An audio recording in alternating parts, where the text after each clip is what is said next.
Guess what, creative? Nothing bad happens if you do it wrong. If you mess up that story or you mess up that piece of art, if the pottery you were working on breaks in the kiln, nothing bad happens if you do it wrong. Nobody shows up at your door and says you're not allowed to create anymore. Nobody takes away your license to sew. There is no consequence for art that goes wrong. And it will go wrong. I mean, that just happens. That's part of being human. Not everything you try is going to work, but that's okay. Being a creative is not a static state.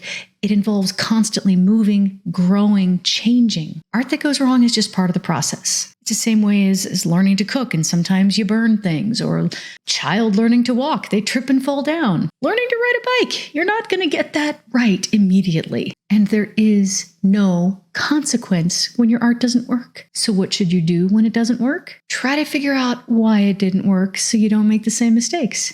And if you're not sure why it didn't work, just do it differently next time. There's no failure, there's only quitting. As long as you get back up again and keep going, you haven't failed, even if your art piece blew up on you. Nobody's coming to stop you. So it's actually good for you to just try and learn and grow. Nothing bad happens if it doesn't work. Just keep going, keep learning, get better, and your art will thank you. Now sit down with me, my fellow creatives, and let's make something new.